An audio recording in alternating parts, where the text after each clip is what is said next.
Thank you. Whoa. You see a tall Irish... Oh. Oh! O'Reilly's here. Oh, maybe we can talk to Yvette. That'd be fun. Oh, maybe we should actually talk to her first. Hello. Bonjour, Miss Bow. Dr. Carrington told me you were covering this party for the newspaper. I'm Yvette Delacroix. Bonsoir. That's right, Miss Delacroix. I'm writing the social news column. Fun Oh, the fact, social news. they have I the was same voice thinking you actor. were here about the burglary. The burglary? Oh, of course not. The newspaper would never assign a female cub reporter like myself to such an important story. Ah, you are probably being correct, Miss Bow. So, what do you know about the burglary?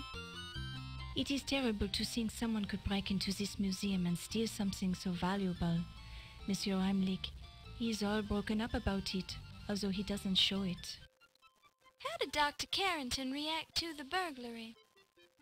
Dr. Carrington is a very dignified man. There is not much you can learn from his face. He seems to have taken the burglary very well, although he was angry with Wolf about the poor security. Do you have any idea who might have stolen the dagger? There are many suspicious people here tonight who could have done it. The Countess, for example, or the little man Ziggy. But I have not the proof, you understand? Alright. Well, what do you know about Egyptology? You certainly had You enough should deep ask conversations Dr. about Meekins it. or Dr. Smith about that. I don't think you've met either of those people. They don't show up in our thing, though.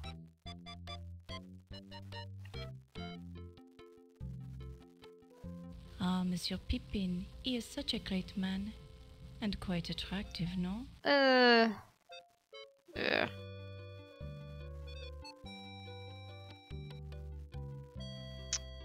Fancy meeting you here. How are you, Detective O'Reilly?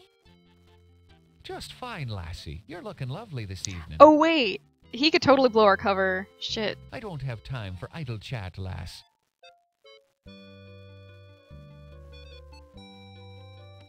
If you ask me, missy, they're blowing the whole thing out of proportion. Begorra, you'd think that something important had been stolen. You don't consider a priceless Egyptian artifact to be important? Listen, girlie, if I chased down every petty theft that occurred within the nastier segments of the population, I'd be working 30 hours a day.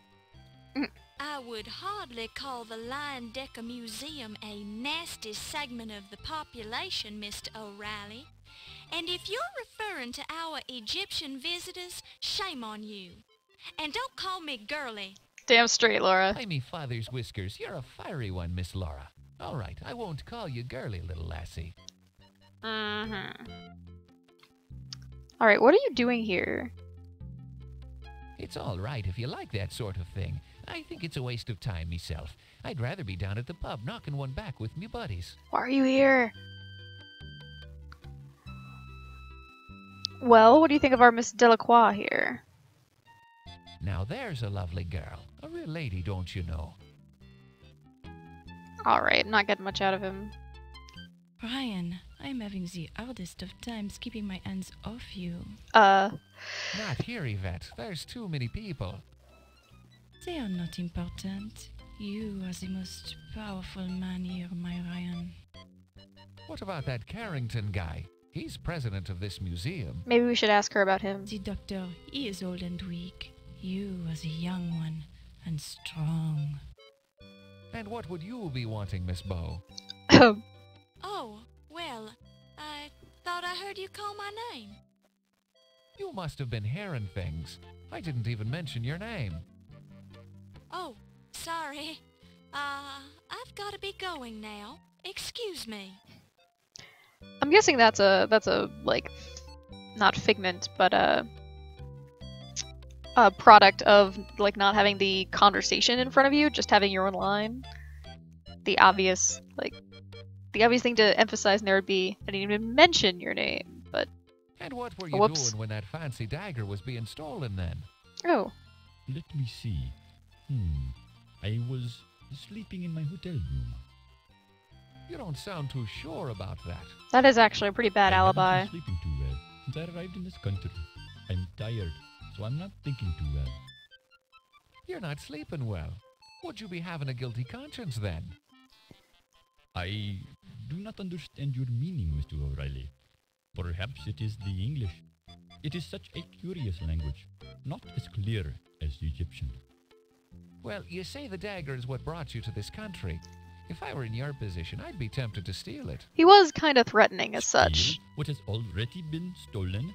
The dagger of Amun-Ra belongs to the Egyptian people, Mr. O'Reilly, not to Dr. Carter, not to this museum, and not to this country. I'd be watching what you're saying, Dr. Smith. Oh, You're that's digging your hole Dr. deeper Smith. with every word. Amun-Ra will seek his own vengeance on those who have removed his dagger from Egypt. Amun-Ra does not require my help. Okay, I do want to talk to him. You say you were sleeping when it was stolen. Were you alone? Were you screwing a bit? That, sir, is none of your business. Oh. Ah, that's where you're wrong, Dr. Smith. It is my business as long as you're a suspect in the burglary. A suspect? Do you Americans have no shame? I'm here to gain the return of the dagger by legal means. Ask Dr. Carrington. I have talked to Dr. Carrington, and I know he told you no dice. The matter is not settled until the last camel drinks from the water of the oasis. What's that? Some kind of Egyptian double talk? Excuse me, sir, but I see a turkey leg on the buffet table that requires my attention. Maybe we can get to him there. Oh, or he's right here. Can we, like... I don't want to eavesdrop on this conversation. I want to talk. Okay. Because I don't think we've talked to any of these people. You must be Dr. Ptah Sheptut Smith. Nice gold ankh you're wearing. This is quite a party, isn't it? I find it distasteful to celebrate thievery in the name of science. The artifacts in this museum's Egyptian collection do not belong here. They belong in Egypt. That's only your opinion. It is the truth. And the thieves who rob Egypt of its ancient treasures will find death waiting for them. Amun-Ra will have his revenge. Okay. I see. Well, nice weather we're having.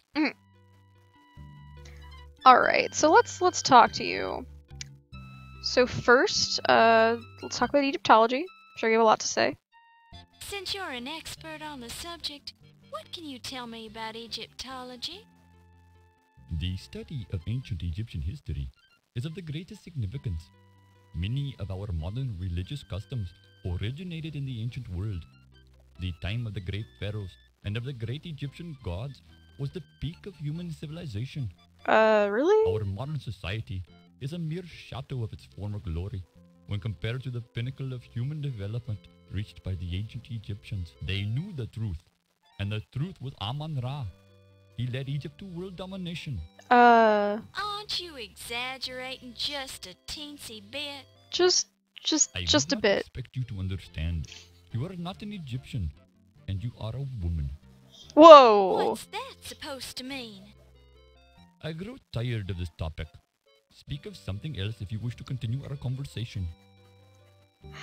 The 20s, everybody. Oh, whoops, not places. Let's talk about Carrington. I had hoped that Dr. Carrington would listen to reason. I had made another appointment to speak with him about the return of the dagger of Amun-Ra to its rightful home. But this seems futile since it is no longer in the museum. Right. Another appointment? You spoke to Dr. Carrington once already? Only by phone. He denied Egypt's claim to the dagger. It was hoped that a personal visit would convince him of our sincerity. But the situation has changed since then. Alright, well what about,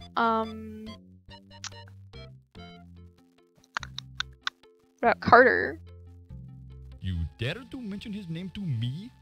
He is the blasphemous temple destroyer and tomb robber who stole the dagger of Amun-Ra Tomb from Raider. Egypt. he will know the full force of the curse of the pharaohs. The curse of the pharaohs? What's that? The defilers of the great Egyptian tombs and temples will all die as a result of their crimes. The gods themselves will punish them. The great Amun-Ra will snuff out Peepin-Carter's life as easily as I can crush a dung beetle under my shoe. How will this happen? Amun-Ra works in mysterious ways. You will have to wait and see.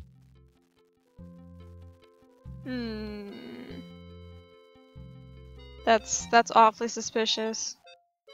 But what about the burglary? Have you heard anything about the burglary? No? Do you have any idea who would want to steal the dagger of Amun-Ra? It has already been stolen once from Egypt. I can see I won't get anywhere with you on this topic. Alright. Well, what about this lady? Good evening, Dr. Miklos. Oh, good evening, Miss Bo. Does everyone have a different accent in this game? Well, we're supposed to ask you about Egyptology as well. You're an expert in Egyptology, aren't you, Dr. Miklos? Well, yes, I suppose I am. I have been fascinated with the ancient Egyptians since I was a tiny girl. They loved death like you Americans love baseball. Okay. What about the burglary? Dr. Miklos, do you have any idea who would want to steal the dagger of Amun-Ra? Very funny. Everybody, silly girl. It's a priceless artifact. Not only that, but it is said that the blade is an unknown alloy that can slice through bone like butter. I suppose that was a silly question after all. Let me rephrase that. Do you know of anyone with any particular motive? Well, Tut Smith and Ramesses Najir both wanted it very badly to return it to their homeland. But they are both so upset, it hardly seems possible that they could have done it. Then again, perhaps they are just fine actors. Okay. What about Dr. Carrington? Everyone seems to be all about him today. Dr. Carrington is a quiet one. I don't see him very often. I'm certain, however, that he must have a poetic soul. Why? What makes you say that, Dr. Miklos? I have seen him walking amongst the dead in the Egyptian exhibit late at night. I cannot blame him. It's better than moonlight on headstones. I'm leaving. Whoops. What I actually wanted was to talk to you. This is quite a party. Oh Does no. the museum always have a big fundraiser when they open a new exhibit, Dr. Carter? No, but they've never had such an important exhibit. Blah, opening blah, here blah. I'm before. very You important. must be very important for the museum to go to so much trouble. Naturally. The museum is lucky that I accepted this position Blah, as the blah, head of blah, the... blah. Any chance that the Tutankhamun exhibit will make a stop here on its American tour? No. I'd hate to embarrass my relative by putting his Tutankhamun artifacts Your on relative? display here. They pale by comparison to my... Whatever. Of course. How silly of me to think otherwise. I'm Yes, leaving. that... Oh wait, though. Are you, can I eavesdrop on you guys? Perhaps I cannot. Game?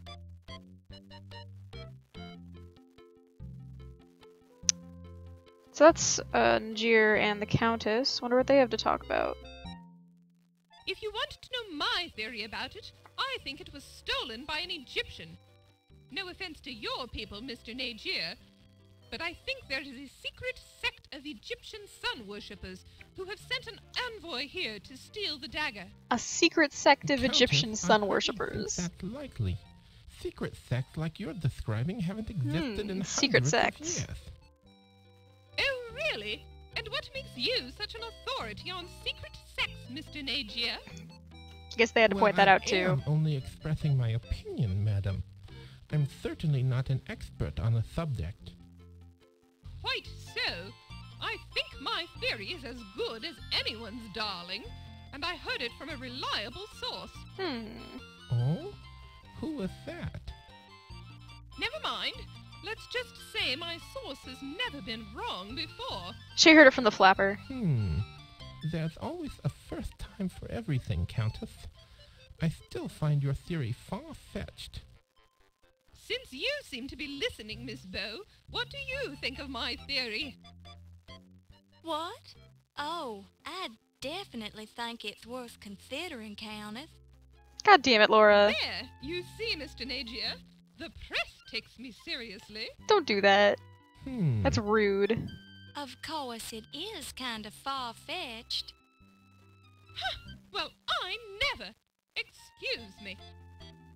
Oh, did I say something wrong? I'm sorry. Ooh, what do the Countess and Siggy have to talk about? So that's the deal, Countess. I'd rather not talk about it right now. Rather. Yeah, no kidding. DeWall's got ears around here. And so does certain nosy reporters, if you know what I mean. Yes. Now, if you'll excuse me, I simply must speak to Dr. Carrington. Where is Dr. Carrington? Sure thing, Toots. That's not him, because that's the asshole.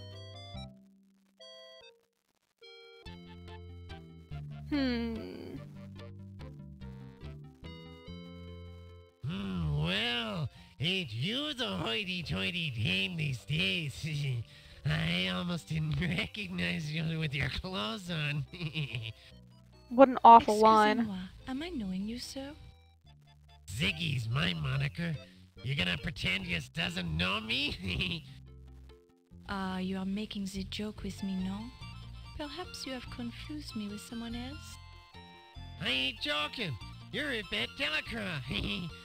I know that body of yours anywheres. I am sure I am not knowing what you mean, Monsieur Ziggy. Oh, I get it. You's is worried one of these hi-hats is gonna hear us, right? Oh, okay. I'm clued in. We can talk later.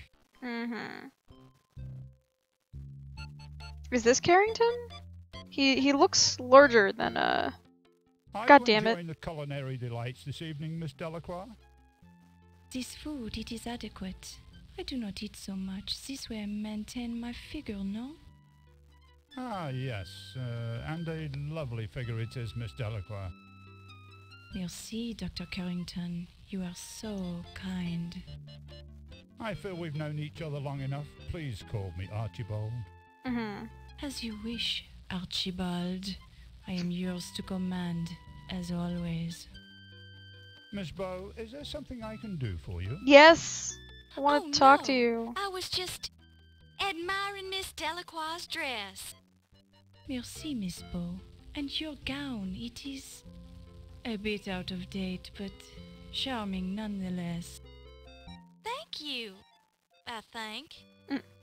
Well, if you ladies will excuse me, I must mingle with the guests. Oh. Okay, well, I'm sure that that's a fascinating conversation.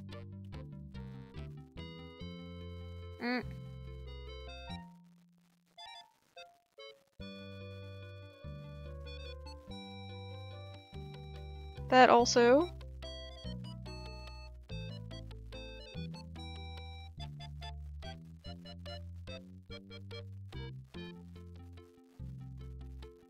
Is that Carrington? Young lady. Damn it.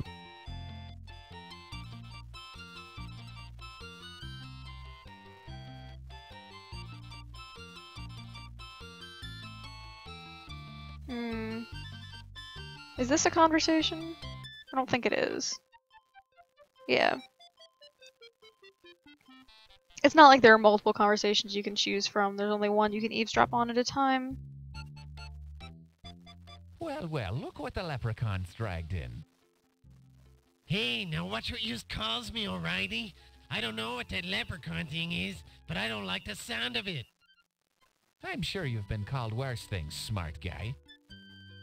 Only by low-class type poisons, O'Reilly. By the way, ain't you afraid of being seen with me? That's why we're having this conversation Cops talk back to to back. stoolies all the time, and I was wondering what you're doing here. I'm a big patron of the arts. That's the kind of high-class guy I am. Oh, that's a good point. You don't even know what the word patron means. I does too. Okay, what does patron mean? It's when you feed your Eevee $1. Oh, Hey, ain't sorry. that the countess I see over there? I needs to talk to her. Oh, goodness. Are you Carrington? Good evening, Dr. Carrington. Thank God. Good evening, Miss Bow. Good evening. Good evening. Good e- Alright, hello. Egyptology is all quite the fashion now, Miss Bow. But it's been a serious science for many years. I can recommend a number of fine books if you're interested. Alright, well, what about the burglary? Whoops. Whoops.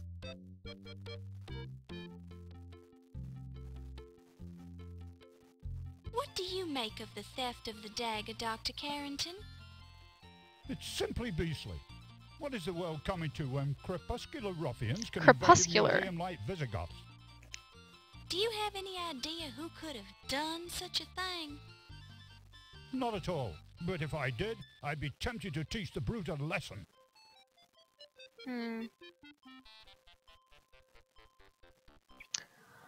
Alright, well... Man, I just don't want to ask about any of this, frankly.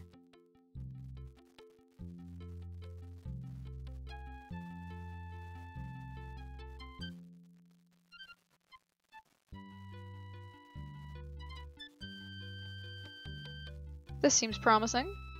One thing I am admiring about the Egyptian man is the way he is treating his woman, with the strong hand and the firm words. Well, that is the proper way, as our culture teacheth us. Which is not to say our culture is primitive by any means. Our civilization has evolved over thousands of years, so our methods are quite well thought out and practical. And the Egyptian man, he is very skilled in the private matters as well, no? Well, speaking for myself, I feel it is my sacred duty to be knowledgeable in all matters that concern me. I've certainly had no complaints about my skills, Mr. Delacroix. Maybe not to your face. Ah, Miss Bow, I didn't see you standing there. Ahem. Well, I hear another turkey leg calling my name at the buffet table, so if you'll excuse me. Man. The turkey leg, it sounds good to me also. I'll accompany you, Dr. Smith. The buffet table's right here, though. Like, right okay. But they don't, like, she doesn't actually accompany them anywhere. This is so goofy. Ah, what about the ladies' club? Countess, they tell me you were married to the last museum president, no? Yes, darling, that's correct. Sterling Waldorf Carlton was such a charming man, and so wealthy.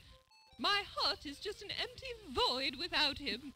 That's why I mentioned his wealth. Sterling was such a nice man. It's too bad that he's worm food now. Ew! I prefer to think that Sterling is still with me in spirit. Oh, I'm sure his body is crawling with maggots by now. But if his spirit is with you, let me know because I'd love to see it. It is hard to lose a loved one, no? I understand you were only married this short time, Countess. Yes, I had only 2 short but charming months of married life with Sterling before he died. That's, And suspicious. how long had you known this man before you were married? Oh, we met just one charming month before we decided to get married. It was love at first sight. Mm-hmm. Where did you meet him? Oh, I had only been in this country a few weeks when I met Sterling on an offshore casino ship. It's quite legal to drink and gamble there, you know, and all the right people attend. Sterling was so charming, he just swept me off my feet. This Sterling, he must have had the large broom. It's just a manner of speech, my dear. Sterling Wait, was a wealthy was that man. innuendo or a fat He joke? must have inherited a nice fortune, Countess. The money doesn't matter, darling. Actually, there's an annoying problem with the estate right now. It seems Sterling was changing his will when he died to give me more money, perhaps. Anyway, I'm sure my attorney will take care of the problem. Too bad you can't dig him up to finish his new will. Yes, quite. That's incredibly suspicious. Let's talk to this asshole. Archaeology, it is such a masculine profession. Breaking into the ancient tombs with your sledgehammer, thrusting your way into the treasure chambers, touching the gold artifacts. It is also stimulating, no? Yes, well, when you put it that way, I guess it is rather stimulating being the most important archaeologist of all time. And it is such a burden to bear this greatness, no? With such pressure to perform, you must be perfect all the time. Yes, you have a unique understanding of my problems, Yvette. Your problems, they are obvious, no? Very kind of you to say that, but there are many who misinterpret my actions. They don't understand. But the Tutankhamun find, it is nothing when compared to your discovery, no? Correct. I didn't realize you knew so much about archaeology. I know many things, Dr. Carter. So I've heard. Maybe we should discuss archaeology sometime. I'd love to hear about the work you do, Dr. Carter. Perhaps later tonight? Will you be working late tonight? Oh, yes. I think everyone will be here tonight, no? There is much to be done to prepare for the opening of your exhibit tomorrow. I was planning a break for tea around 3 a.m. if you'd like to join me. At 3 a.m. It sounds wonderful. Perhaps you would come by my office then? I'd be delighted.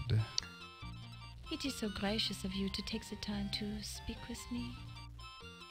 Nonsense. Think nothing of it. How will I ever repay you for this courtesy? I know how busy you are, Dr. Carter.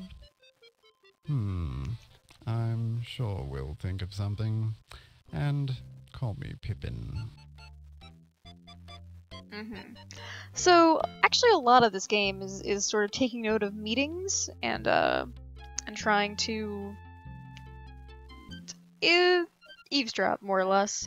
So 3 a.m. in Yvette's office. I don't think they used to have anything to Oh, they do. I told you to stop bothering me, you camel driver.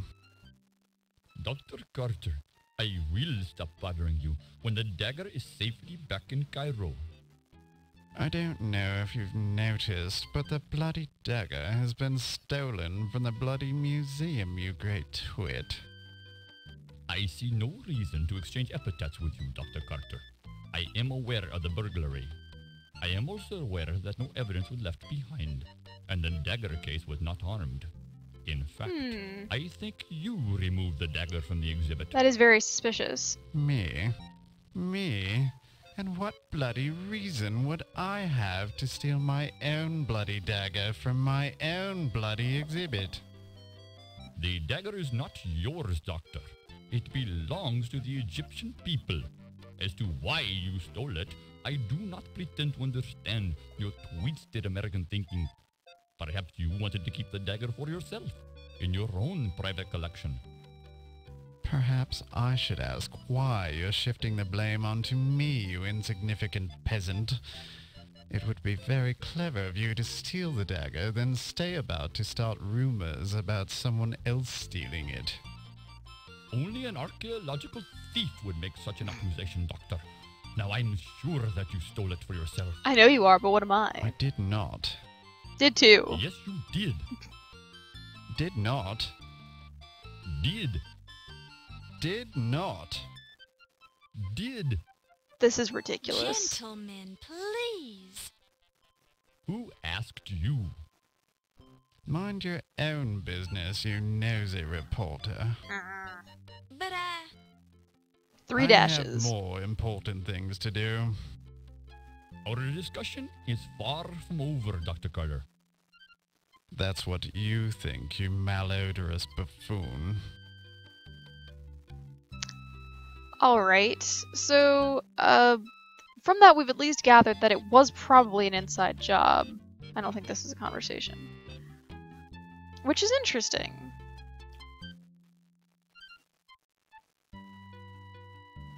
Oh? That's not O'Reilly. The stevedore looks a little more refined than you'd expect. He's also rather attractive. What are you doing here? And why are you standing next to a vet? Oh god.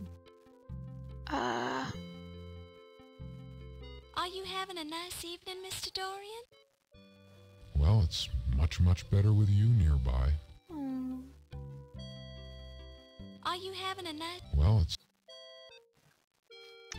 I don't know if we really have anything to ask him, actually. Oh, we can ask him about the trollop over here.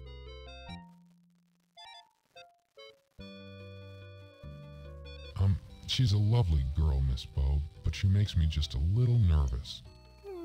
Oh, really? You think she's lovely, do you? Laura. Well, sure. A man would have to be blind not to see that, right? I think she wears a wig. She looks cheap. Laura, she's right Her there. hair looks real to me. How come she makes you nervous? You're big enough to take care of yourself. Well, she's kind of pushy, if you know what I mean. No, I'm afraid I don't. And I don't think she's your type. Laura, this does not become you. Could we talk about something else? Yeah. I suppose so, since this topic seems to make you nervous. Laura, you just met the man. And he doesn't even like her. He gave, like, a token compliment, and then... whatever, let's eavesdrop. You are interested in the great art, no? Then you should come with me this evening. I'll give you the personal tour of the old master's gallery. Well, I guarantee that you will not be wasting your time. You will enjoy it very much. Well, You are studying the art at the université, no? Well, yes, but... Then Is it he? is settled. That's I cute. will give you the private tour in a little while, no? But There is no need to thank me yet. I will be enjoying it as much as you will. Oh goodness.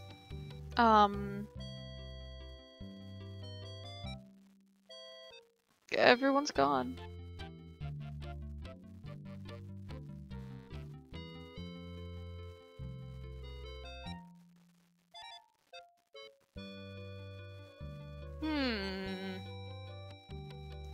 Well, I guess there is one thing that we haven't checked out, actually.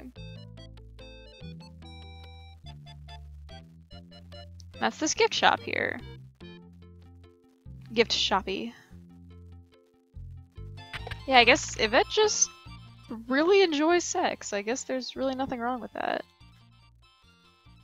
These appear to be copies of ancient Egyptian artifacts. They seem to be nicely crafted. Alright. These vessels appear to be replicas of 7th century Welsh condiment pots made for export to Ireland. These vessels... What about this? It's a painting of the pharaoh Uba Spamaton hunting geese in the springtime with his hounds and his son, Niet. Is it? I looked here. That looks like a Peruvian footed vessel. It has a picture of a bat painted on the inside of the bow. What a beautiful painting of the Mask of Tutankhamun. You wish you had the money to buy it. Alright, now let's take a look at these, It looks just like the dagger of Amon-Ra. Isn't it beautiful? Alright. So here's the thing. We do have a magnifying glass, and the magnifying glass is different. Let's get a different look at things. Ah. The dagger shows Pittsburgh's high degree of craftsmanship. This is the only compliment Pittsburgh has ever gotten. Alright. Let's take a look at another one.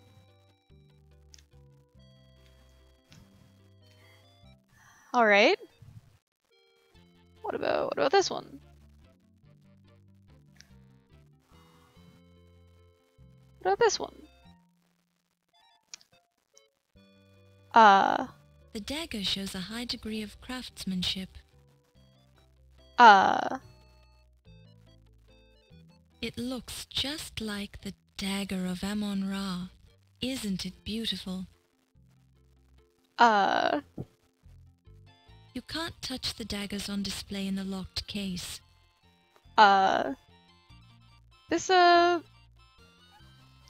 you know, could be important. The dagger shows a high... Should we tell someone about this? Oh goodness. It's 7:30.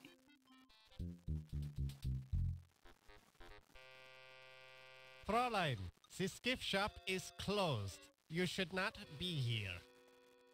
Oh, I'm sorry. The door was unlocked. It was unlocked. Unlocked? My assistant will be disciplined harshly for this mistake. Please rejoin the party now. I will be forced to injure you. Oh goodness. About the dagger though, there's a dagger in the... Just a sec. The gift shop is closed. You must leave at once. Factually, he cannot be a Nazi because it is only 1920. Like... 1926. Oh.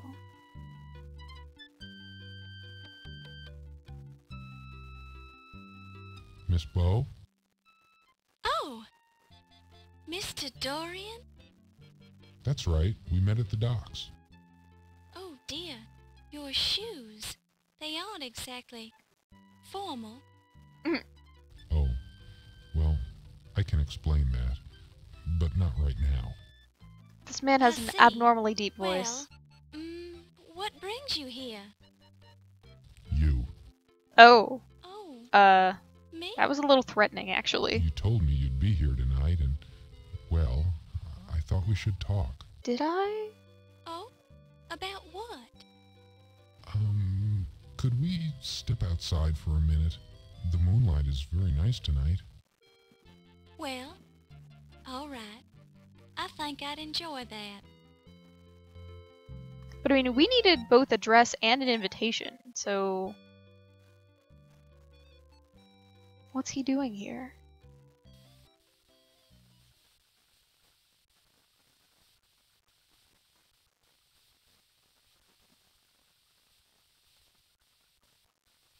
I just wanted to explain to you who I really am. You're not Steve Dorian? The Stevedore? Well, yes, I am Steve Dorian, but I felt like I didn't give you the most accurate impression of myself when I met you earlier today. But, gee willikers, I'm just not used to meeting attractive young ladies on the docks. I wasn't down there looking for a man. I'm a professional journalist working on a story. Oh, well, yes, of course you are. I didn't mean to imply anything. In fact, I was very impressed with your professionalism. Yeah. And with your smile. It's a good pickup line, by the way. I just didn't want you to think I'm a common stevedore. I'm very impressed with your professionalism. Well, I'll admit I was wondering what a stevedore was doing at this ritzy museum fundraiser. My stevedore job pays the bills, but I'm aiming for a career as an artist. However, I'm really here because I'd hate myself for the rest of my life if I didn't try to see you again. It's a little, Maybe I'm a fool. Maybe you think hyperbolic. we're too different, but I had to try. Well, I'm very flattered. Are you always this nervous? I'm not very good with women. I've spent all my time working ever since I was 10 years old, when my father died. I've never had a chance to date very much. Lately, I've spent my free time going to school. I'm starting to think we're more alike than I first thought. My mother died when I was very young, so I was raised by my father. What kind of an artist are you? I'm a painter, and I do a little sculpting. How interesting. But I think that an artist would know enough not to wear work boots with his tuxedo at a formal party. Oh, I said I'd explain that, didn't I? I was hoping nobody would notice. I had to blow 2 weeks' pay to rent this tux, but I didn't have enough left over to rent the fancy shoes. It's just that I had to see you again. You spent all your money just to see me? My goodness, I don't know what to say. Say you'll have dinner with me some evening. I may seem a little odd, but I promise that I'm harmless. I'd be honored to spend an evening with you and show you the sights around town. Aww. Well, I don't usually, but you've gone to a lot of trouble to find me. I think I can trust you. That's actually not a good sign, but... Really? You'll do it? Oh, thank you. You won't regret it. I'll make it a memorable evening. I'll paint for you. I'll dance for you. I'll sing for you. Anything you want. Oh. Well, there's no need to get carried away. Let's see how dinner goes first. This is very cute. Of course. You're absolutely right. I don't seem too anxious, do I? You do. Maybe just a bit, but that's okay. Okay. I'll take a deep breath and calm down. I'll be fine. I'll do whatever you want. I think this is the beginning of something important, Steve. I like you already. Smooches! Let's go back to the party, Steve. Tasteful smooches. I've got work to do. Alright, so he's kind of a creeper, but he also, like, rejected Yvette's advances, which no other man has done, so that's something.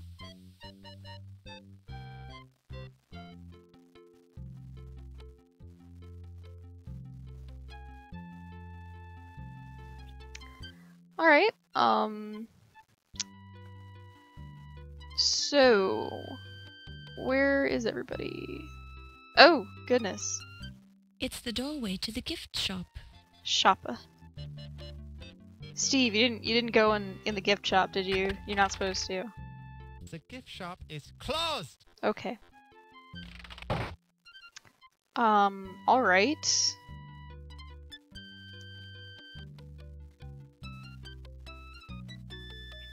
What about up here? There's this area. Alright. Museum. This is a mastodon, one of the early mammals. Technically, the mastodon is not a dinosaur at all, but since they date back to prehistory, they're included in the exhibit. Ah, the dinosaur exhibit. This particular example of the order Proboscidea is the Mammoth americanus, or North American mastodon. The chief feature which distinguishes this shaggy beast from the elephant and the woolly mammoth are its molar teeth. Okay. The museum staff have labeled this a Struthiomimus, literally ostrich mimic. Mimic. This is an Archaeopteryx. Archaeopteryx. Correction. This used to be an Archaeopteryx. Ah, a very nice specimen of Eohippus, somewhat flatter than it appeared in real life. Alright, skull. This is an Eriops skull. Such a large capacity mandible and teensy capacity cranium. No need to be rude about it. Alright, well, I think we can go, yeah, this way.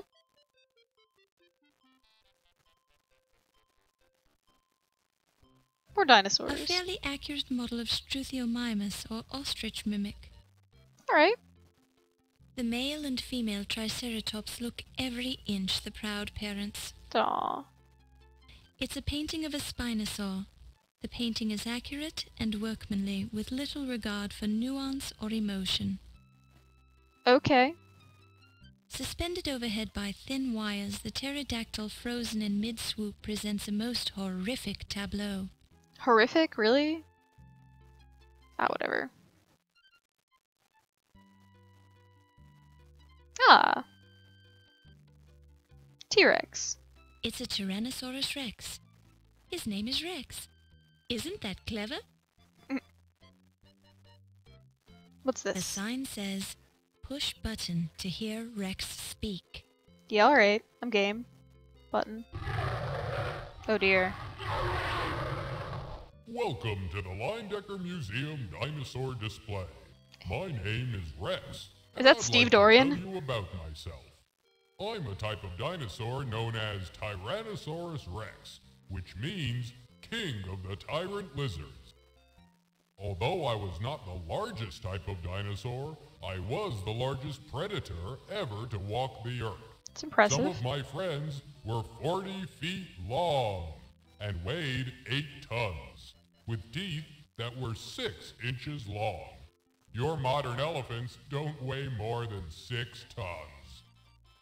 I lived between 250 and 65 million years ago, during a period known as the Age of Dinosaurs.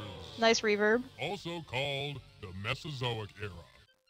The first complete skeleton of a Tyrannosaurus Rex was found just 24 years ago in Montana in 1902. Wait.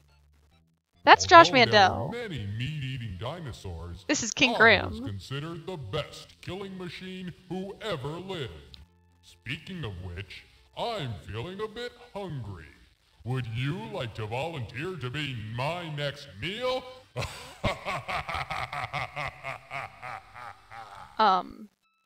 No.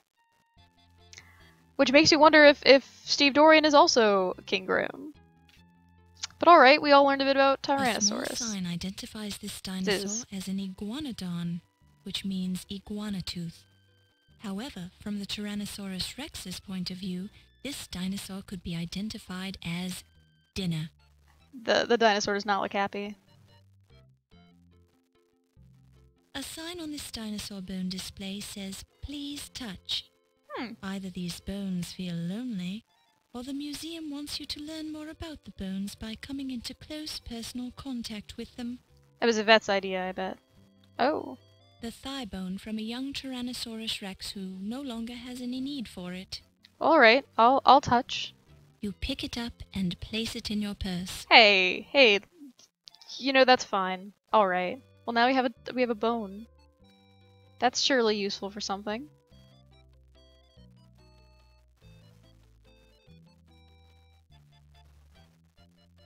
Oh. This looks conspicuous. The helmet on this Italian suit of armor, circa 1460, is interesting because it's a barboot, which lacked protection for the lower part of the face. The barboot is sometimes called the barboot sallet because, like the 15th century sallet, it doesn't enclose the whole head, offering most of its protection to the top. Unlike the barboot, This however, just goes the on. sallet is often characterized by a reinforced forehead plate and an elongated pivoted nape defense. It is, however, difficult to differentiate between the barboot, the sallet, and the bassinet. The shallow barboot resembles the sallet, while the deep barboot resembles the bassinet. Then again, who really cares? Goodness. What about the dog? A house pet, tastefully prepared for battle in 16th century armor. I hope you guys appreciate all these facts that the game is dropping on you. Seems rather strange to be petting a dog wearing armor, doesn't it? Way stranger to not pet a dog. What's this? An empty chest from the 15th century. Although the carvings on the exterior are crude, cut into the wood by someone with little talent or ability for wood carving, the chest now resides in a museum, simply because it's old. Kind of makes you stop and think, doesn't it? Nice commentary game. Oh, faces? That's gross. This is the Life Mask exhibit. You haven't seen this many dead-looking, expressionless faces since your accounting class at the university. But Alright, what about... Can I look closer? Seems to be covered with a paint-like substance. Probably paint. Alright. Appears to have been applied quite some time ago. Can we touch it? The pen... Whoops. The head is attractive, but you'd never stoop to stealing. You gently palpate the room, and the diagnosis is normal. That's good. What fine craftsmanship. Alright, well what's on this wall actually? It's the head of a Cro-Magnon man. Magnon? My, how people have changed. Oh, okay. It's the head of an Australopithecus man. Poor little fellow.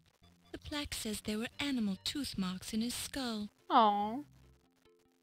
It's the head of a Neanderthal man. He looks so... brutish. It's the head of a Ramapithecus man. I haven't heard of that, actually.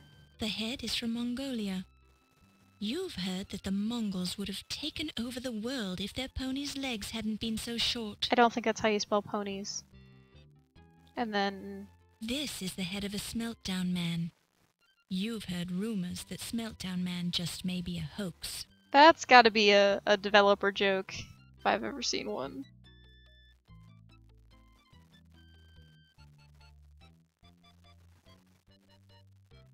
What's in here? The door is locked. When you touch the doorknob, you get a heavy coating of dust all over the palm of your hand. Gross. Oh, music change. Ah, we're in the Egyptology area. The placard says, this is a granite stele depicting Horus and Thoth found in the Temple of Amun-Ra. This stele was modified during the reign of the pharaoh Akhenaten, then restored during the reign of Tutankhamun. Bored. The mummified corpse of Amenophis III, also known as Amenhotep III, or Memnon by the Greeks. He built large temples to Amun-Ra, both at Karnak and at Luxor. Ah, Karnak. In the 5th year of his reign, No. Amenophis marched into Nubia to quell a mighty rebellion. He also ruled over the Mesopotamians, since his kingdom was quite large. We also know that Amenophis was a mighty hunter who slew 102 lions. Alright. Now he's dead. It looks remarkably like a glass case in the shape of a pyramid. A small card informs you that this case contained the famous dagger of Amun-Ra, which is now missing. Alright. Oops. Congratulations, you've cracked the case of the dagger of Amun-Ra. The narrator can't even keep a straight face through that one. Alright, well we're done. We're, Thanks for joining me. We solved the case and... Okay. What's this? This is a granite stele depicting Horus. Oh, okay.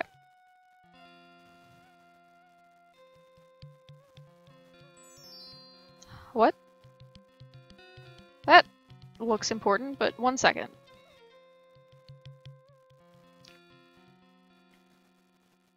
The card identifies the slab of black basalt as the Rosetta Stone. Hieroglyphs and letters from the English alphabet are clearly engraved on the stone. You know, 'cause... The Rosetta Stone was found by a French artillery officer among the ruins of Fort Saint-Julien, near the Rosetta mouth of the Nile River, in 1799. It came into the possession of the British government after the capitulation of Alexandria. This game is so full of facts. The Rosetta Stone, currently on loan to the Leyendecker Museum, is the key to modern translations of ancient Egyptian hieroglyphs into English text. You notice that half of the Rosetta Stone seems to be missing from the display, replaced by a small card that reads, Artifact 310 removed from display for research on 9/1/26 by O.M. That's gotta be Miklos, right? Let's take a closer look at this. Alright, but yeah, so as you know, the Rosetta Stone was a complete like substitution cipher. And that's it. The Egyptians actually wrote in English, but just with different letters. Now let's take a look at this. Ironically, there's a gold Ankh medallion, the ancient Egyptian symbol of life, resting in the pool of blood. I mean, you need blood for life. That's not all that weird. A close look reveals the initials PS inscribed in the back of the bloody Ankh. That would be Tut Smith's Ankh, I guess. Ironically, there's... Can we take it? You pick it up and place it in your purse. Alright. Wait, we can't save? What? Game? Oh hey! This...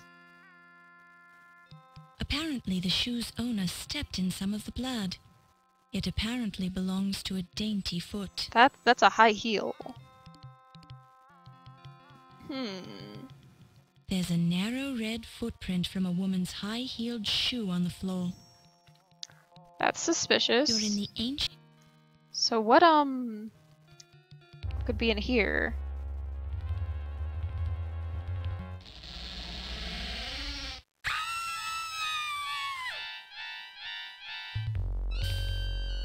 Oh. Well, no great loss. Dr. Carter's flesh is looking rather pale, as if he's not feeling well. Perhaps it's because he's lost a lot of blood. Blood. A red fluid appears to be leaking out of Dr. Carter's chest wound. What about the... Dr. Carter seems to have suffered a severe trauma to his chest area. Laura. Dr. Carter... A red... Can we look at the... A close look at the dagger reveals the words, "Made in Pittsburgh," stamped on the part of the blade that is not buried in Pippin Carter's chest. Not the dagger To from your Ra. naked eye, the rough surface of the dagger handle doesn't appear to hold any fingerprints, but that's something for the coroner to examine in detail. Is that a coroner thing? Whatever. The flower is fake. It has no detectable smell. A tube runs from the back of the flower, behind the lapel, down to a squeeze bulb inside the vest. When you squeeze the bulb, a weak stream of water squirts you in the eye. I didn't think he was much of a practical joke kind of guy. No cavities in his teeth. The tongue is arched as if to say, You're not sure if Excellent the narrating. mouth means he was trying to scream, or that rigor mortis is setting in, stretching his face muscles. However, he has only been here a short time.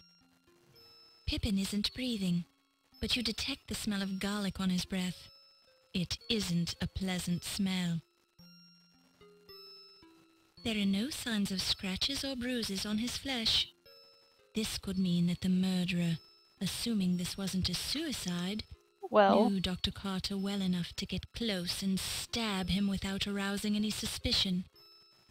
Or it could just mean that Dr. Carter was completely taken by surprise when someone assaulted him from the shadows.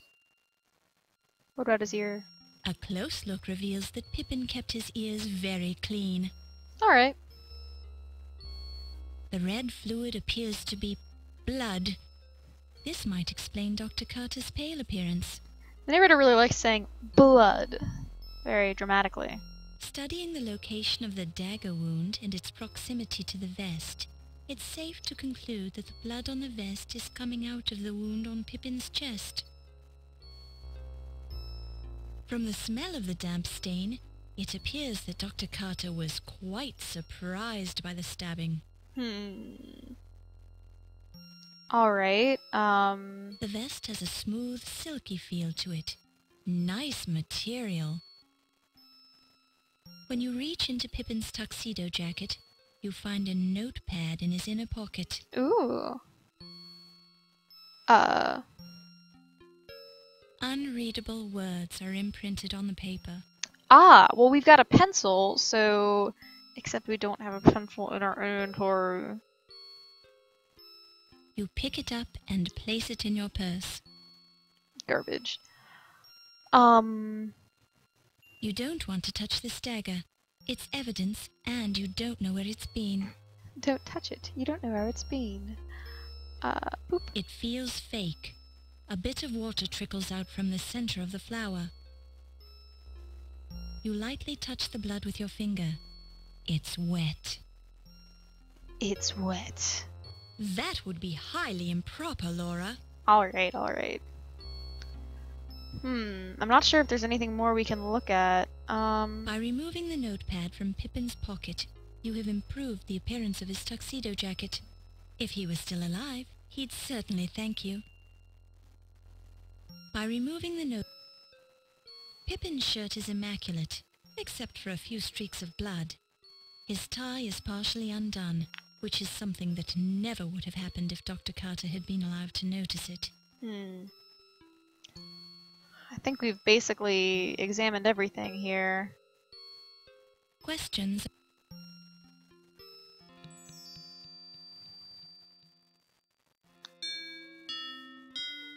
$8:15 already. Goodness.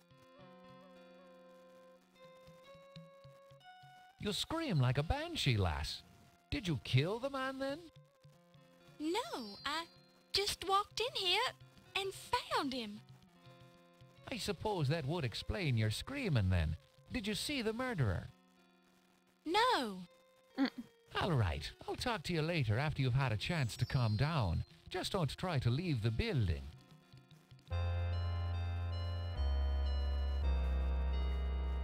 We were totally not disturbing the crime scene. Don't worry about it. Act 3.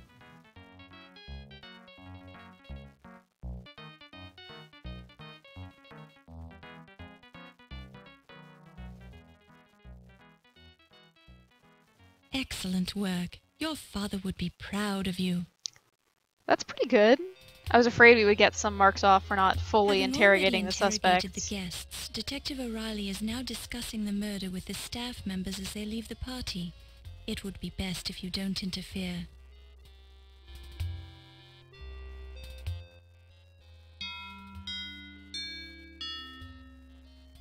Oh, goodness. It's gotten late very quickly.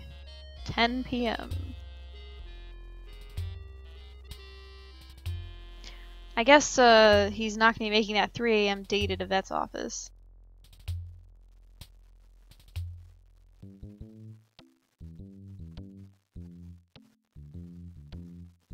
Hi, Miss Bowe. I'm Ernie Leach. Dr. Carrington told me you could stay a while and talk to the staff. I've got to lock the doors, so just come and find me when you're ready to leave. Okay. Dr. C also has a key, but you don't want to bother him about that.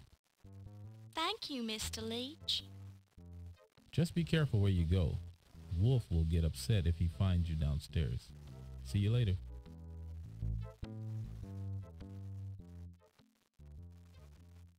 Did you manage to learn anything from your interviews, Detective O'Reilly? Don't bother your little head about it, lass. It's my job, sir. This is an official murder investigation, Miss Bowe. Do not be interfering. Oh, I don't mean to interfere. I just want to know what's going on. Any leads so far? Dr. Carter died as the result of someone sticking a gift shop dagger in his chest. What more do you need to know? Well, for one thing, who did it? Yeah, that's Someone the who question. didn't like him. That's my guess. That narrows it down to Brilliant deduction. If you think that you everyone? do better. I can try. Oh, wunderbar. Now we've got the amateurs involved. I may not be a detective, but I'm terribly clever. I've solved murders before. She has, we just weren't Stay there. out of me way, lass, and don't destroy the evidence. Sure. Not. Huh. Yeah. Humph. Humph.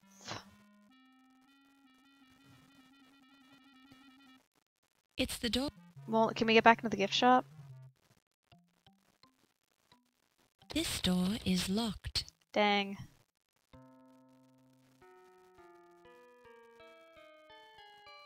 Like, is the dagger still there? Obviously someone got into the gift shop, but how could they when, like, Heimlich was just standing there the entire time? Oh, it's the Countess.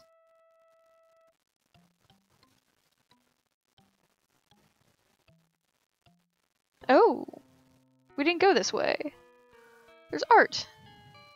Cart Before the Horse by Susetto Live in Godoni, 1481.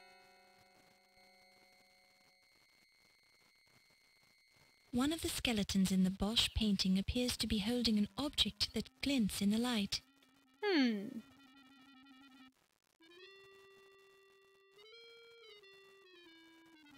Ooh. This skeleton key is inscribed with eerily articulated markings, the weird orthography of a long-dead tongue. It offers no clue as to what it unlocks. Pandora's box, perhaps? I mean, it unlocks everything. It's a skeleton key. Jeepers! The shiny key on the painting even feels real. Probably because it is. Although you have a natural attraction to shiny objects, I mean, who this doesn't? one is firmly attached to the painting and obviously can't be removed by hand. It feels like a painting by Anonymous Bosch. Anonymous Now that Bosch? you've touched it, a little voice in the back of your mind reminds you that the oil from your finger could eventually destroy the old painting. Whoops. Well, Inspecting the painting carefully, you note the bloody quality of the red pigment and recall that Bosch was known for the use of human blood in his paintings. oh.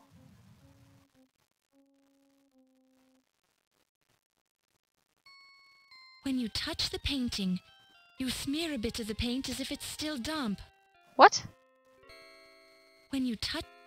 That doesn't make any sense. Hey, Countess. Oh, I can ask her about the letters A through M in hieroglyphics. What?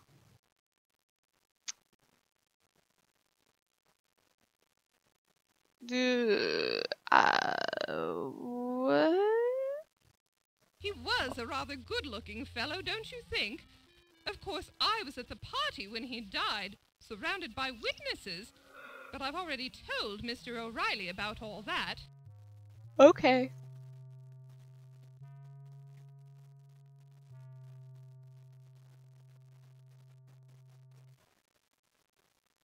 Whoops. Oh, I think that was you hear voices coming from the door. Which I will take advantage of. Thank you for coming to see me, Olympia. This is very nice of you. You're very welcome, my dear. What can I do for you? Oh, you see, I found this strange bone, and I said to myself, Yvette, if anyone can tell you what this is, it would be Olympia. A bone, you say? How fascinating. Where did you find it? Is this girl talk? I found it right here in the museum. Here it is, Doctor. Now, let me see. Ha ha! Yvette, you silly girl. This is a chicken bone. It is? Yes, of course. For it is still greasy. You got this at dinner, didn't you? Oh, you have caught me, Olympia. I was playing the little joke on you. You are a funny girl, Yvette, but I am quite fond of you. Olympia, we are the good friends, no? I have the problem I wish to talk to you about. Ah, the prelude to girl talk. Oh, certainly. What is it? Come closer so I can whisper it to you. It is very personal, and I want no one to overhear. Oh no. Oh my. Oh my. Oh my. You don't hear anything. You feel a blush creeping over your face as you look at the perfect body of Rodin's famous thinker. Really? You blush at art? Whatever. What's over here? A solid yet conspicuous wall. This short, blustery man reminds you vaguely of President What? Roosevelt. Despite his diminutive frame, his bearing is self-assured and cocky, and his pince-nez only adds to the aura of distinguished snobbery. Well, we saw Carrington go this way, and that's obviously who she's describing, but, Heavy stone masonry. Each block must weigh hundreds of pounds. alright. Heavy stone. Heavy stone. Heavy stone. Heavy. Heavy stone. Heavy stone. No, wait. This short, blustering Yeah. man. What? Is he behind the thing? That's weird. Oh.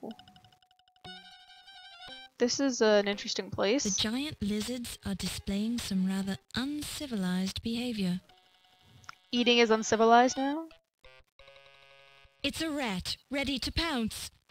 Well, he would pounce if he wasn't stuffed. Cy Pembert, a formerly successful flax farmer from Nebraska, apparently strayed from a museum tour many years ago. His remains were later found in a rarely used storage closet. Since he left no known survivors, the museum president decided to keep him on as a permanent staff member. This office is now his permanent home. Oh.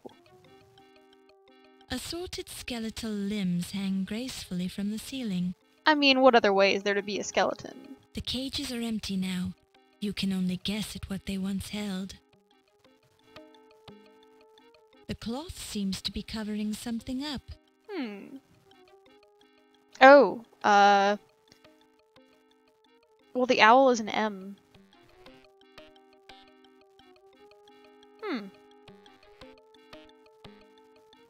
It's half of the famed Rosetta Stone. Ah, so this has got to be Miklos' office. As if there were really any question. That's It is, though. Okay, there we go.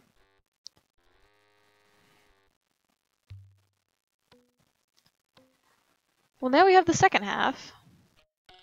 We could translate this if we really wanted to. I don't. I'll tell you later. It looks like real mahogany. It's a snake. You decide that's probably not such a good idea. Can I look at Snake? It's Barney, Olympia's pet cobra. I can't save in here either. What's up with this? I haven't saved in a while, so I'm just gonna leave. Oh, thank goodness.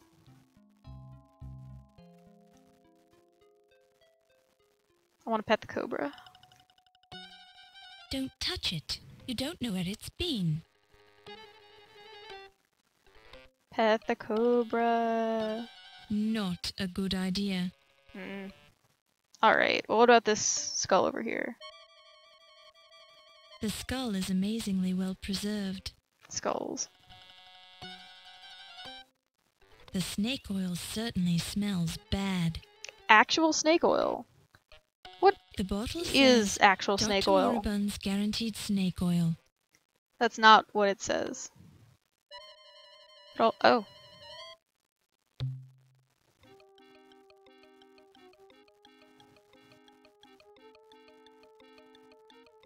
Good evening, Miss Bow. Oh, you startled me. Good.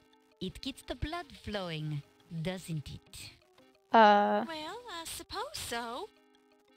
I see we're looking at my snake oil. Factually, I was. Well, I was just looking around. I'm sure you meant no harm. What's the snake oil for, anyway? Actual To prepare snake snakes, oil. Of course. Comes in handy when I'm working in the basement. I lost a load of Egyptian cobras down there a few weeks ago, and I occasionally come across one of those little darlings. Those snakes always want to bite me, but I'm sure they don't mean anything by it. It's just their way. They get nervous very easily, you know. Normally, I love to watch them kill things. My Barney will kill anything he can sink his teeth into. Charming. Well, I'd like to chat some more, but I've got to rush off and meet that young Steve fellow. Oh no, Steve's still here. He promised to show me his scars. See you later.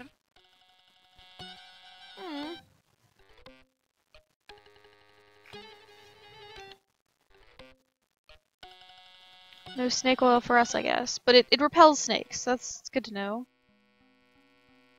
Oh, that's different. The head is up. That doesn't look normal. Where did you go? Heavy stone. Heavy. Can't pull the same trick I pulled on Dr. Carrington, I guess. Now it's down. Boop. That was a secret passage noise. Yeah. What? What? Oh dear. A light bulb blew out. You hope someone will invent a reliable light bulb one of these days. But I wanted Laura.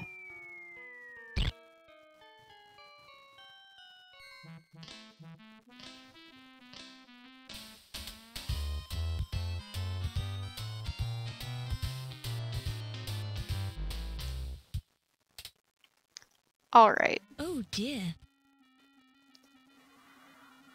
The All right. geometric pattern of the tiles on the floor, which remind you of a late Roman mosaic, and the general style of the room with its marble statuary, is a definite reminder that you're in a museum. Okay. What's in here? A paper cutter? Oh, this is some music. The paper cutter blade looks well maintained and sharp enough to cut through almost anything. Yeah, adventure game staircases are definitely the final boss. Ooh. A used piece of carbon paper.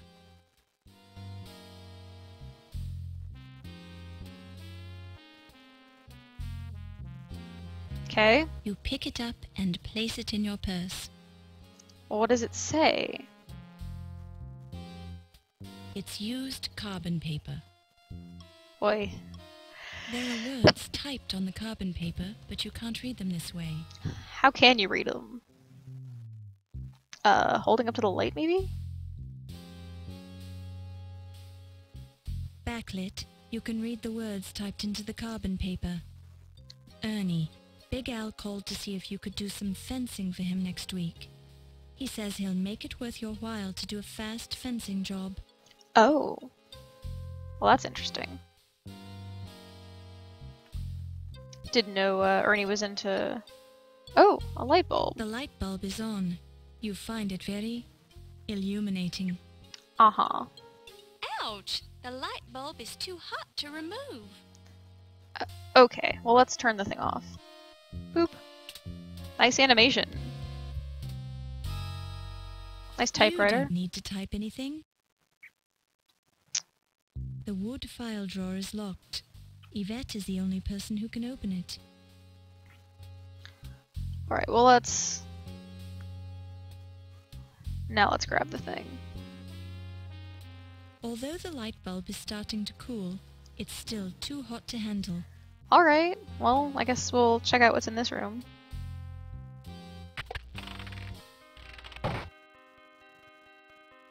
You hear muffled voices coming through the door to Yvette's office. Oh. Good timing on our part, I guess. This is some interesting music. Come a little closer, Monsieur Najir. I am wanting to show you something. Oh, I'm sure. And what would that be, Miss Delacroix?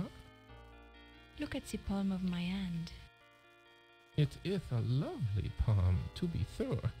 But what am I supposed to see? You see this line, monsieur?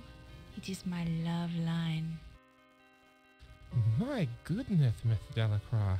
It goes all the way up your arm and disappears up your sleeve. That's not normal. Would you like to see where it ends up, Ramses? Have you ever been to Paris, Ramses? No, I can't say I ever have. Then you have never seen the Eiffel Tower? No. Oh, is this going to lead to some By bad all means, innuendo? Let me show you. Miss Delacroix, please. I'm a married man. Oh, dear. Maybe you should Have you leave? forgotten who let you into the museum, Ramses? Have you forgotten who showed you the secret room for your little ceremonies? Ooh, secret You room. haven't, have you? No, I haven't, but Then you will let me give you the grand tour of the tower, no? we'll have to go somewhere else. I don't feel safe here. Lead the way, monsieur. Blackmailing a man into sex. Alright. Can't say. This is weird. Alright. Ooh, charcoal. You pick it up and place it in your purse. That will be perfect for... Yeah. Nice animation, I say again. Okay, now what does it say? Rubbing the charcoal over the notepad has made the imprint readable. Yvette, 8 o'clock, Egyptian rum. Tut, 10:15, Egyptian rum. Carrington, 11 o'clock, his office. Isn't it almost 10:15 now? I mean, 8 o'clock's already happened, but... like, isn't it 10 o'clock? So if we head straight to the Egyptian room, we might be able to harass Tut. If we could save. It's a portrait of the former Leyendecker Museum president, Sterling Waldorf Carlton. Oop. Haha. I don't know. You'll have to take a...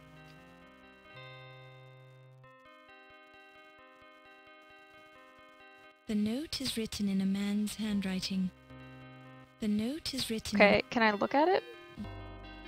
Don't touch it. I want to read it. Countess and Ziggy at 1 a.m. Medieval armor display. Okay. Alright. I'll have to write all this down.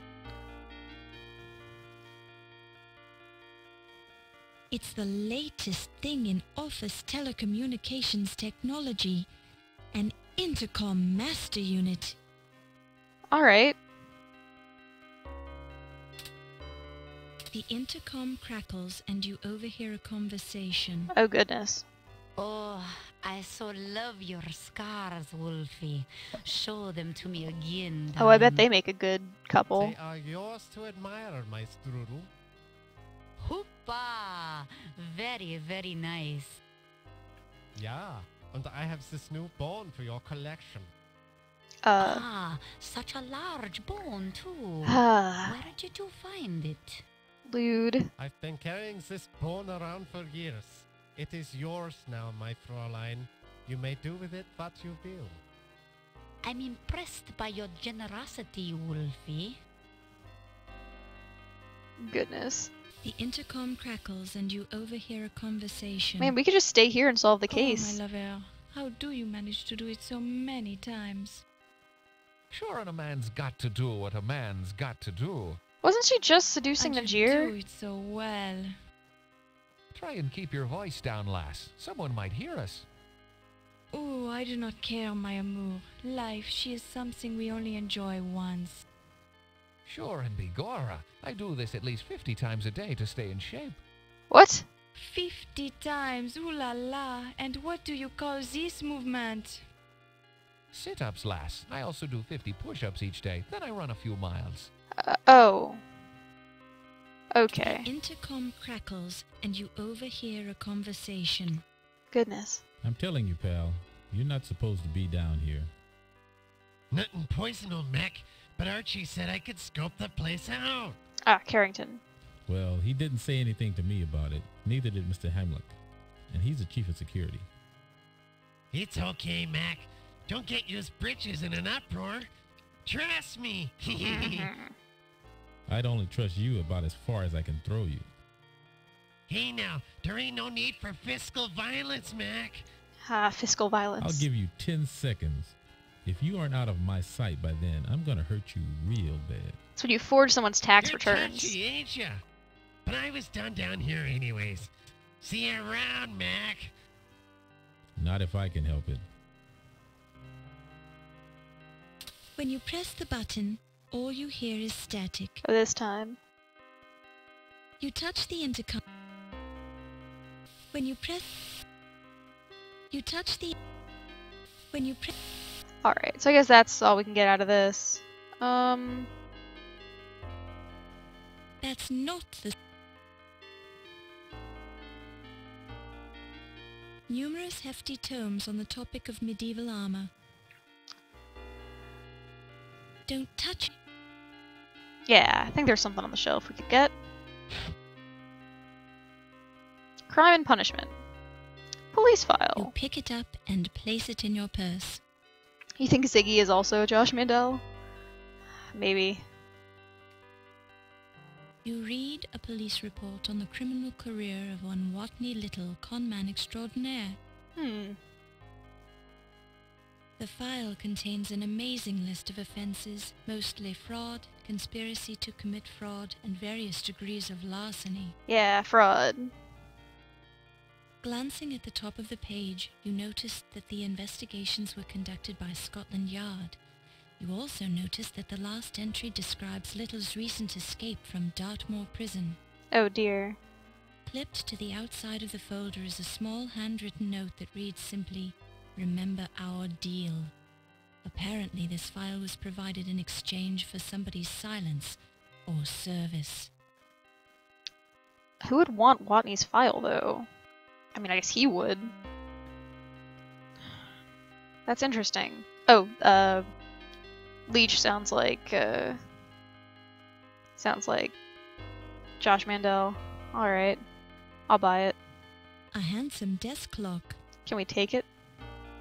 Don't touch it. Oh, fine. Don't touch it. You don't know where it's been. Man, I wish we knew the combination to this lock here, but I mean, we just don't.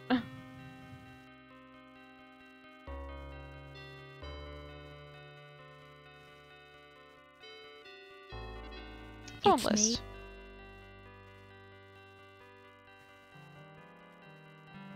Phone numbers: T. Dargan, WP 5125. R. Williams, BL 4468. I did it, SH 0244. Be safe. No, wait a minute. KL 0527. U. Hoser, Rude. LI 2077. And yet, KL 4004. E. Leach, BR 1833. So phone numbers had letters in them? But no, hold up. Phone numbers: 0527 is be safe? Yeah, right. So O 5 2 7. Yes, give it to me. It feels safe. Cute. Glancing through the diary and the male handwriting within, it refers to Sterling's growing fear that the Countess only married him for his money, and that she could be planning to kill him. The final entry reads, Yvette fears her too. Oh. That's interesting. Not wanting to remove evidence from the crime scene, particularly when you must have broken some sort of law by opening the President's personal wall safe, you decide not to remove the diary. Oh. It's the personal diary of... Alright.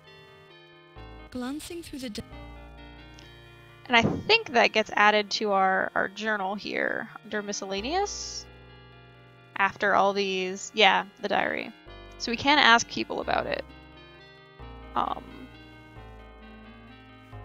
Alright, well let's hide our crimes.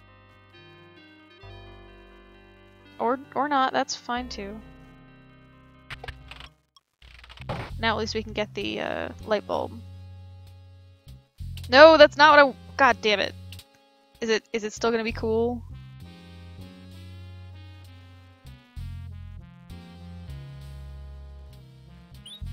Oh good. It's quite a pick noise. it up and place it in your purse.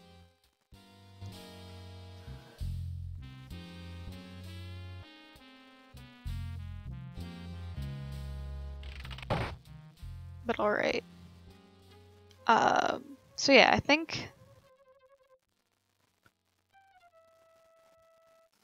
we need to, if we go straight to the Egyptology exhibit, we might be able to meet Tut there, and then I don't know. Yeah, see, he's going for it.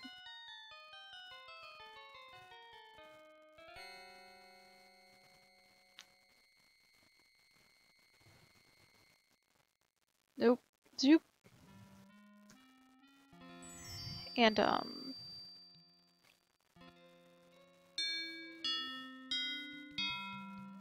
10:15. Oh, Good evening, Dr. Smith.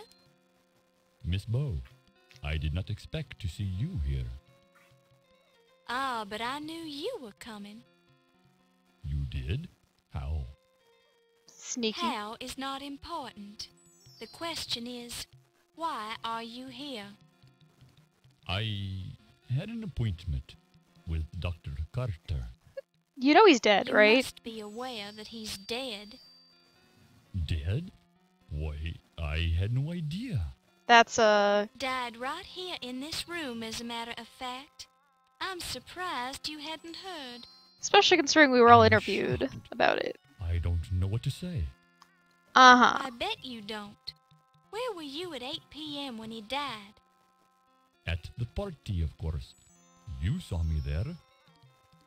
Actually, I didn't see you there at that time. I didn't see anyone there at that time. You must. Oh, well, there was the phone call. Phone call. Mr. Heimlich told me I had a call waiting on Dr. Carrington's telephone. When I arrived in his office, the line was dead. So I returned to the party. That's suspicious. Was Dr. Carrington in his office? No, he was at the party. Did Mr. Heimlich tell you who was calling? No, he didn't take the call. And I don't know who told him about it. You and Dr. Carter seem to argue a lot about the dagger of Amun-Ra. We had our differences of opinion, yes. It's a mild way of putting it. Did you kill him? That's a strong way of putting Miss it. Bow, I am shocked that you would ask me such a thing. I am leaving. No, wait, I need to ask you about some stuff. We'll talk again later. It is better to know. Nope.